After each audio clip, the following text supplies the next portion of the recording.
I'm Jada Grimes, and I'm 14 years old. Jada and her family have quite the story to tell, so let's get to know them a little bit more. She has 3 older siblings, and she does have a favorite. So I think it's pretty obvious that my sister is the favorite. But, I mean, my brothers, they really toughen me up, so they're fun to be around, though. But yeah, my sister, she's really fun to hang out with, and she's really somebody I can look up to. There are no favorites when it comes to her parents, Jeff and Sheri. He is very hardworking. He sets a great example for us. He also has a great relationship with God, and he also is just a very humble person, the most humblest person I've ever known. She's very caring. She takes so much care of us. Like, we wouldn't be able to survive without her. The house would not look the same. And the Grimes gang are a sports-loving group. Football is very important in our lives, and even volleyball too. It's not surprising volleyball is Jada's sport of choice. Her mom and sister competed collegiately. As for football, her 2 brothers play for Baylor and Kansas respectively. Oh, and her dad is the offensive coordinator for the Jayhawks. Being a part of the Grimes family, we're a family of God, and we value our relationship with each other. Valued relationships. That's the key to the Grimes family game plan. And Jada is a big part of it. I think it just makes for a great story. Welcome to BYU Radio's Big Stories, telling the amazing and inspiring tales from the Big 12 and beyond. I'm your host, Cleon Wall. Our episode, A Football Family's Playbook. When I asked to interview Jeff, Sheri, and Jada Grimes, I thought I might meet them at their home or at the University of Kansas's Anderson Family Football Complex. Then again, the Grimes had just moved to Lawrence, so they probably didn't want me to go to their home. When I take a new job, I go, it's like, hey, will you take this job? Yes, I will. Okay, can you be here tomorrow at 7? And that's how fast it typically rolls. So I'm doing my new gig, and Sheri, is stuck with everything back home. The football complex was off limits since it was undergoing renovations along with David Booth Memorial Stadium. So we met in Jeff's temporary office at Rock Chalk Park, about 5 miles west of campus and the stadium. It's the home of the Jayhawks soccer, softball, and track squads. To me, it seemed fitting to meet in a short-term office since the college football coaching profession can be short-term and transitory. It doesn't seem like a great career path for a family man or his family. So the first question I asked the Grimeses was how many times they have moved since Jeff became a football coach. Sheri first answered 16, but then she and Jeff started listing off all their stops. Well, the first move was to El Paso. They kept naming schools until Baylor, Kansas. That's just 14. I was 2 ahead. On average, Jeff and his family have moved almost every 2 years since he decided to become a football coach. I really didn't initially see myself getting into coaching. Like most guys who play the game, you kind of focus on playing the game and think you're just going to do it as long as you possibly can, and sometimes don't even think about what that next step's going to be. And so when we got married, I didn't really know what I was going to do. And then wasn't happy, kind of got into the workforce, waiting on another job that I had kind of agreed to accept, and really just felt compelled to go into coaching. And that's when she and I talked about it. I said, well, I'm kind of asking you because you need to know what this means. I mean, we're probably going to move a lot. It's going to be unstable, and we're going to have to kind of take on a somewhat nomadic lifestyle if we're going to be like most coaches typically are. And she said, yeah, if that's what you feel like God's calling you to do and that's what you want to do, then let's go do it. And if you're happy, then we'll be happy. A spiritual answer to this, which is so real to us, is God paving the way for us. There are a lot of reasons to coach, but, I hope that a lot of us, certainly me, I hope that I'm doing it for more than just me. Jeff has used football to impact a lot of people over the years, but he almost chose a different path. There was a point in my career where I really felt family and my job kind of pulling against each other, and seriously considered getting out of college coaching. The Texas native was a rising star in the coaching profession, going from Division III Hardin-Simmons to Boise State, then to Arizona State in just a few years. I was at Arizona State and just felt like I was not being the kind of father that I could be or should be.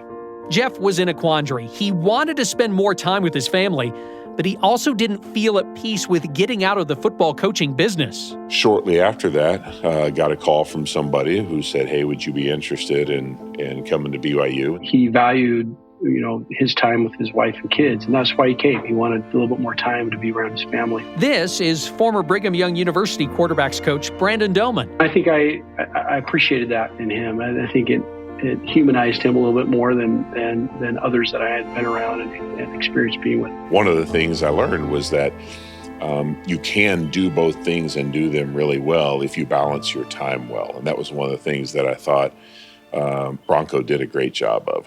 Bronco Mendenhall was Jeff's head coach for 2 of his 3 years at BYU. I thought he really gave us the opportunity to be great family men and be great on the field. And I really, really respected that. Bronco created a culture of being with our families. We worked our tails off on Mondays and Tuesdays. We were always in there early in the morning because we didn't work on Sundays.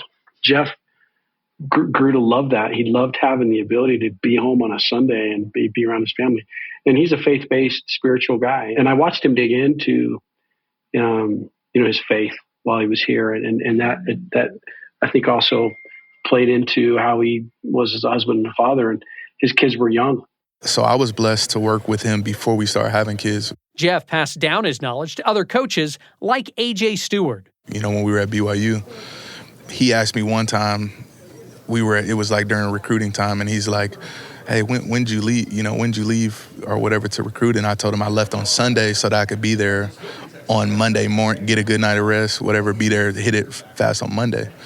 And he's like, yeah, have fun with that now. He was like, when you have kids, you're going to want to spend as long as you can, with them. And so, he kind of explained like, hey, sometimes I'll take the red eye, sometimes I'll take an early morning flight on Monday, 5 a.m., whatever I need to do to spend a little, another night with my family. Sometimes in this profession, the demands are so high that some guys will kind of choose to just do their own thing and spend all of their lives chasing the game. And then one day they look up and they don't have much of a marriage and they don't have very much of a relationship with their kids. And so one of the things that we try to share is that you can have a great marriage and you can have a great family, and I can be a good dad, even in one of the most demanding professions that there is. You can be a great coach and still be an elite husband and an elite father and an elite person in general.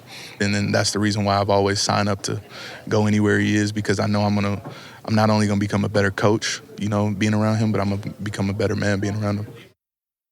There was a time there where Jeff Grimes was considered the number 1 offensive line coach in the country. He's a really good football coach. And I could see that he wasn't going to be at BYU very long. Jeff eventually left for the University of Colorado and several other jobs along the way. And at every stop, his wife was by his side. We're a team. I took it serious to understand the game. But at the same time, the personal piece of it is like, I want to know your players. I want to know your players' girlfriends. I want to be involved. And there would be times he would even text me and go, hey, Johnny here, I had to get on him, and he probably needs a little love from you because I had to get on him. I mean, she's taken food to guys who just got out of surgery.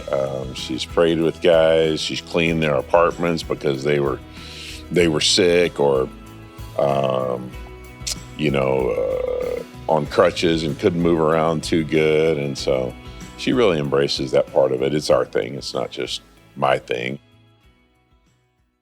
We had a tragic shooting when I was coaching at Auburn, and 2 of the guys that were offensive linemen that I coached got shot. One of them was killed, and another was shot, hospitalized, and then released the next day. And he was from out of state, didn't have family around, and so he came and stayed at our house, and Sheri took care of him and just she's a physical therapist, so she got some medical training too. I mean, she understated her value in all of this and her relationship with the players. She's just a servant.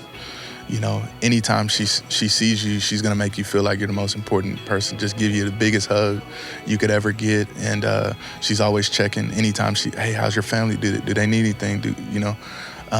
She's been great with the players. Sheri would make queso for the guys every Thursday.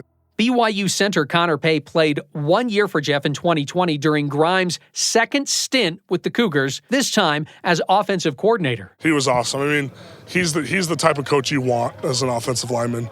I was a nobody on that team. I was not consequential to that team's success at all. And even me, he would spend time, making fun of me a little bit over text, right? He kind of set me up, where he's like, hey, your pass protection's really improving. He sent me a text like that, and I was like, oh, this is sick. The OC is hyping me up. And then I said, oh, thanks, Coach. I've been working really hard on it or whatever. And he says, your wide zone, on the other hand, ... And he's like, it's like 40, 50 minutes between text messages. He's just dragging this out. And I said, yeah, it's not great. I'm trying to figure it out. And he goes, it's actually atrocious, with laughing face emojis. And he sent me a few other texts just making fun of me. And then, he waits like a whole day almost. And then he's like, let's go out early to practice together tomorrow. We'll get it right. Just one-on-one, me and him. And, that meant a lot to me as like a freshman. He loves to tease us and make fun of us and make you feel like you're sitting on coals a little bit. Yeah. At the end of the day, he just wants to help you. A kid that I coached at Auburn, good player, in a little bit of trouble every now and then, and there was one particular incident where he was in trouble for something and didn't want to admit it right away, came in my office, and after 3 days of us having discussions about it, finally was able to come clean with me. And tears just start literally like dropping off of his cheeks onto the carpet like this. And I said, why is it taking you 3 days to tell me the truth? He said, Coach, I respect you so much. I just couldn't. I couldn't bring myself to say that to you because I knew it would disappoint you.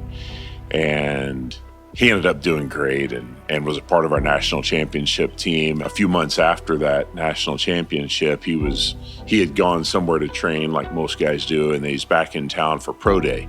And I saw him when he's working out a little bit, talked to him briefly. Then I went back to my office later in the day, and there's a note sitting on my desk, and long note, front, back, handwritten. And the gist of it is how much I've meant to him and how much he values our relationship. And he said, I wouldn't be who I am today if it weren't for you, and you're the dad that I never had.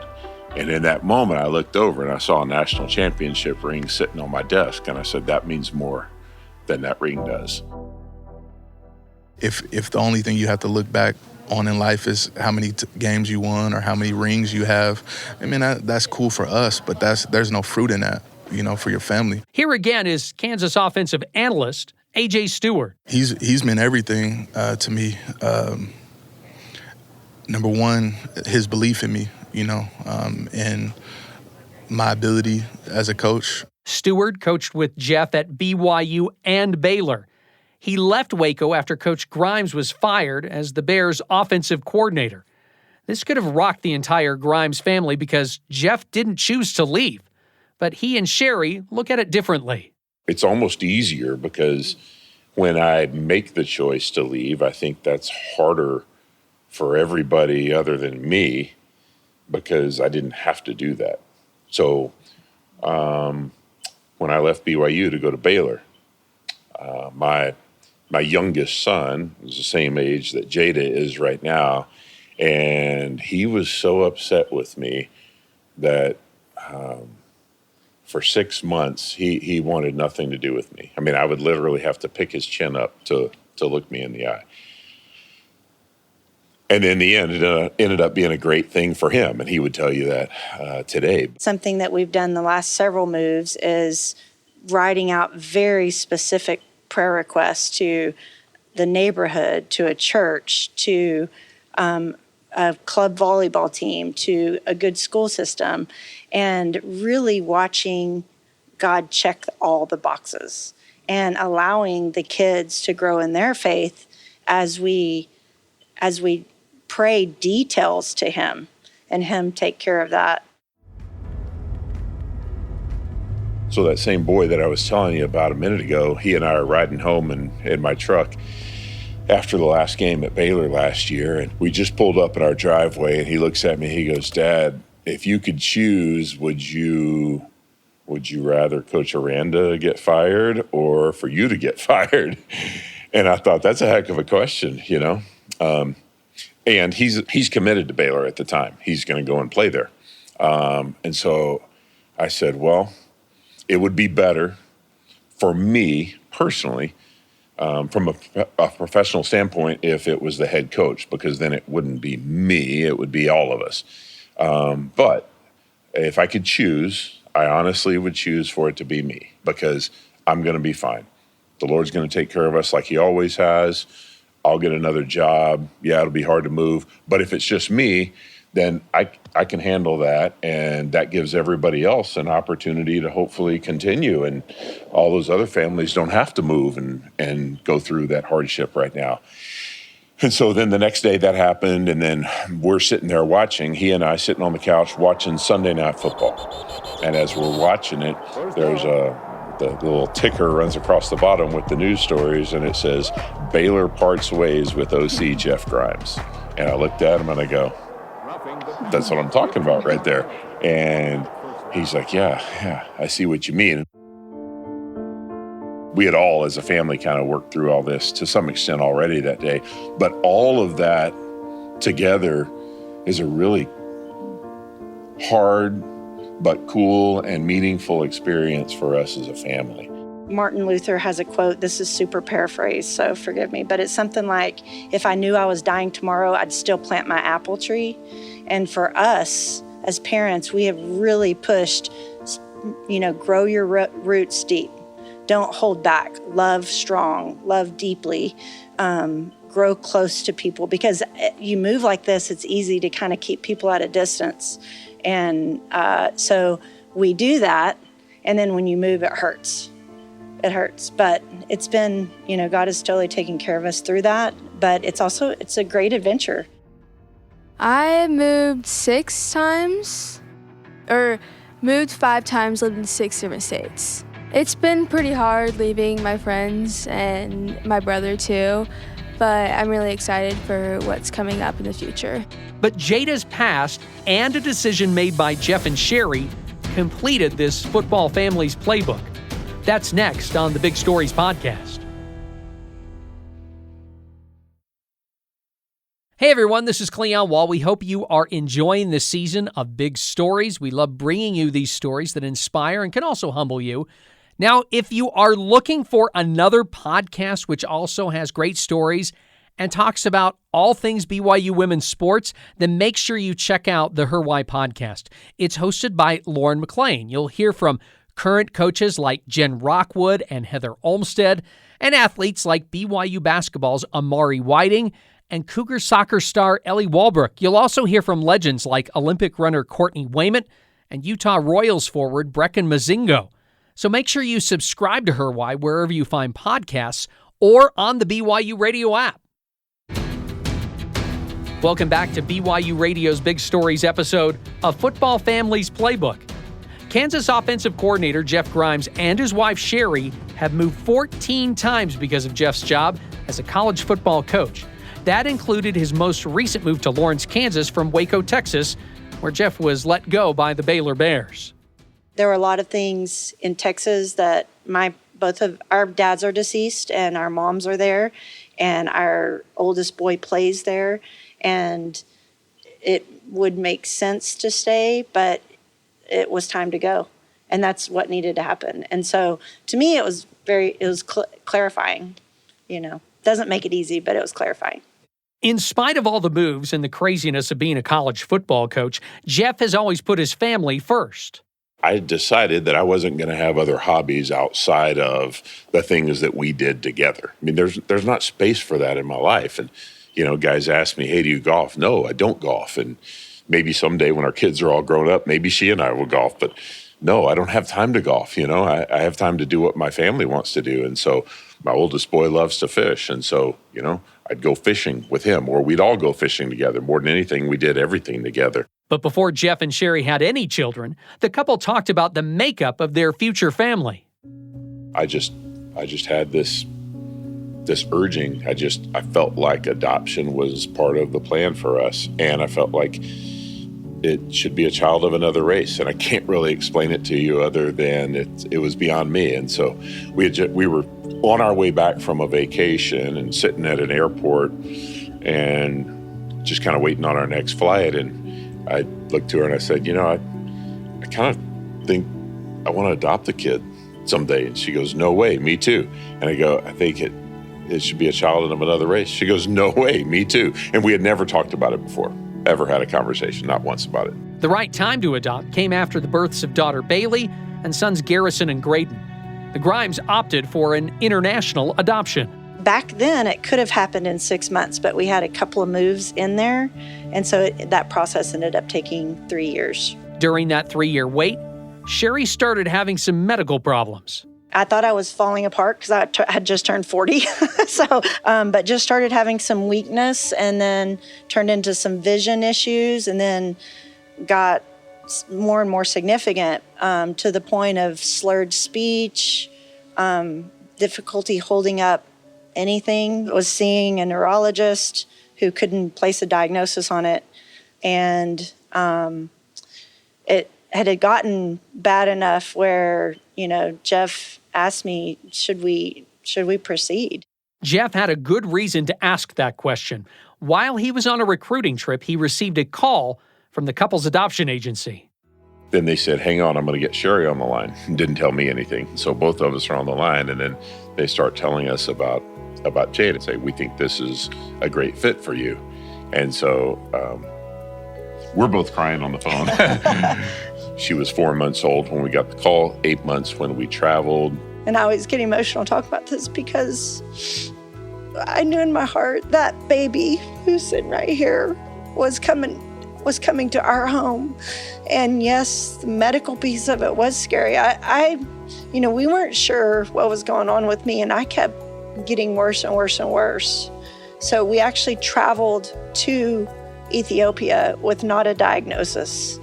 And he was brave in that time because we had 3 other kids.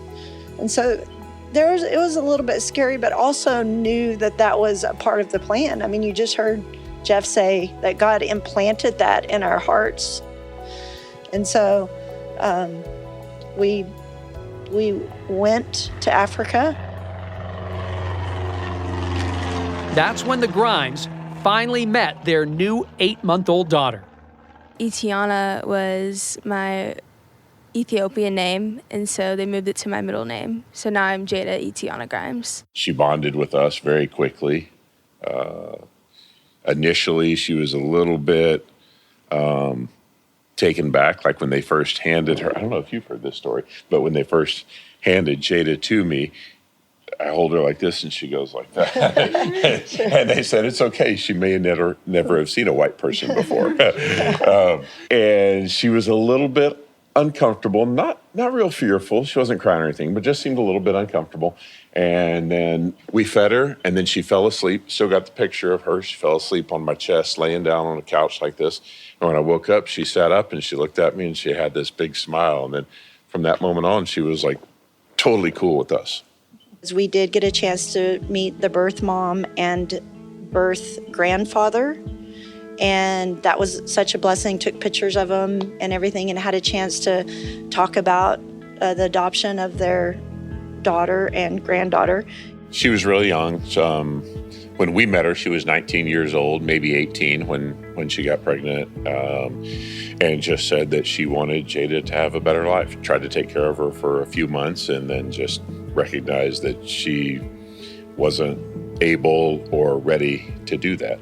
When we finished our meeting, Jada was crying, and they were bringing us to her. So there was this moment of the birth mom seeing her and us there, and she wanted to hold her. and Jada was bawling, and she's holding her, and yet she's reaching for us.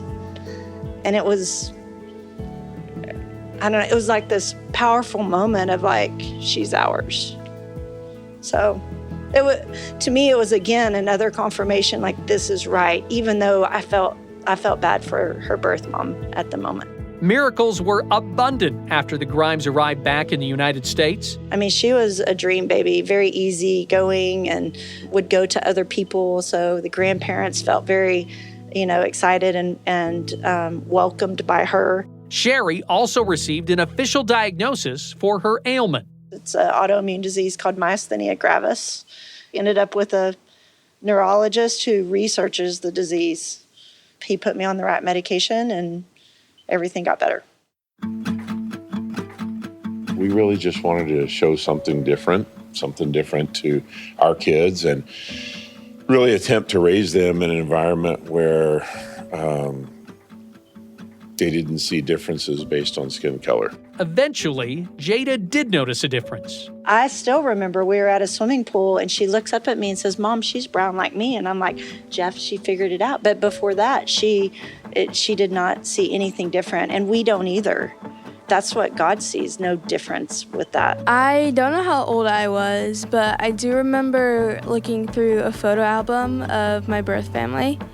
I wanted her to be proud to be adopted. I wanted her to be a proud African-American woman, but also a proud Ethiopian. So it wasn't anything we kept from her. It was just done in pieces as she was old enough to understand. And so when we went to Ethiopia, we videoed so many things. We took 1 million pictures, as she referenced earlier, made a scrapbook with, so many details in there that she could look through and understand as she was able to understand. The conversation about Jada's relationship to Jeff and Sheri have been funny but teachable moments. I was at volleyball tryouts, and I was like about 12 years old, and some coaches asked me, they're like, "How tall are your parents?" And I'm like, "Oh yeah, my dad's like 6'6", my mom's 5'6", or 5'8", and them thinking, "Oh wow, she's gonna be really tall one day, great volleyball player, great outside hitter," but no, I'm currently 5'1" right now. There was this little bitty girl, she's probably 4, and she came up to me, I was holding Jada as a baby. She looked at me, she goes, "She's brown and you're peach." That's how she described it. And she goes, and she said, "Are you her mommy?" And I said, "I am." And it was so cute because she was just trying to wrap her mind around it. And I told her she's adopted, and then you have an opportunity to talk through that. So I think it's, educating people that adoption is a great thing. It's been great for our family. We are open about it. Eventually it'll come up. But I mean, I don't really mind it at all. I like telling the story. Just like her mom and sister, Jada hopes to live out her volleyball dreams. I would really hope to play college volleyball. That has been a dream of mine for a long time. She does love volleyball. She comes alive when she's on the floor, and I love seeing that. She has the ability to draw people towards her. She has the ability to brighten up a room. Our family wouldn't be what it is without her. Someday, another volleyball team won't be the way that it is without her. And someday, some family certainly won't be what it would be if she weren't the wife and mom. And I just know she's just gonna do great at that. And I just want, I look forward to seeing her be the best version of herself that she could be. And I know that's something special. It sounds like Jada has already immersed herself in the Grimes family playbook. I mean, they're just elite people.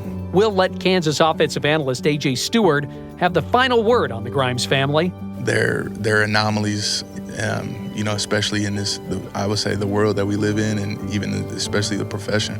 Just their hearts. They have big hearts, and what you see is what you get. I love the Grimes family.